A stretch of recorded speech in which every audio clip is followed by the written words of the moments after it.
There was reports circulating in China. It looks like there was some fake news going on. What they are today is a little bit like if you mashed Amazon and Groupon and, some home services companies together. Their take rate is not very good. Pinduoduo, probably butchered that name, but PDD is their stock symbol.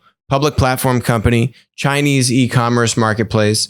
The interesting thing in China with e-com, obviously we have Alibaba, which has Taobao and Tmall, multiple product marketplaces underneath its belt. You've got JD.com as the number 2 e-com player.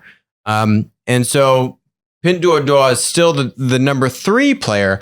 But the interesting thing is that that PDD's model is really a group purchasing model, which I think is really the thing that led them to rise to the point that they are today. Analogy of what they are today is a little bit like if you mashed Amazon and Groupon and some home services companies together. So they do a lot of different stuff, but the initial model was really around a kind of modified group buying model where you go and you get your friends and you can get a better deal if you all buy something together. And so this was the interesting thing in this article on the Motley Fool was that there was reports circulating in China. It looks like there was some fake news going on. I mean, PDD recently just went public in the past year, but what the reports were saying was that PDD had overcome JD as the number 2 e-com player. And basically where the discrepancy was that PDD was basically saying that they had more daily active users than JD.com, and they had more active buyers. However, I think the purchase size and the amount of throughput, GMV, market share, e-commerce market share statistics, as we've spoken about in the US, are wrong.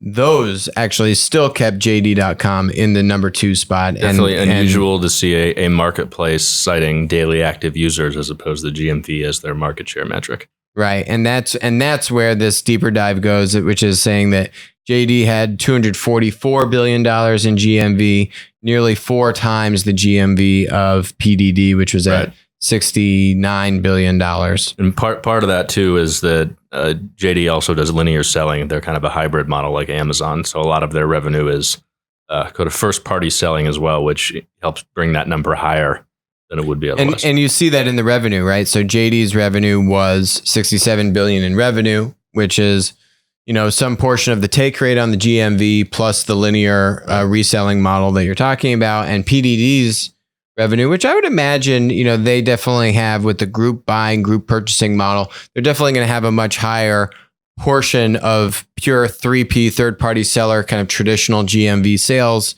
which means that their revenue is going to be lower naturally, right? And so the discrepancy here, there's a 4x difference in GMV, and PDD had $2 billion in revenue. So it's, a 33x difference in revenue figures. And that's real. I think that's attributed to what you're saying, which is kind of the linear revenue, platform revenue split on a JD versus much more platform revenue. Like almost all platform on a PDD. Revenue Yeah, almost all platform revenue.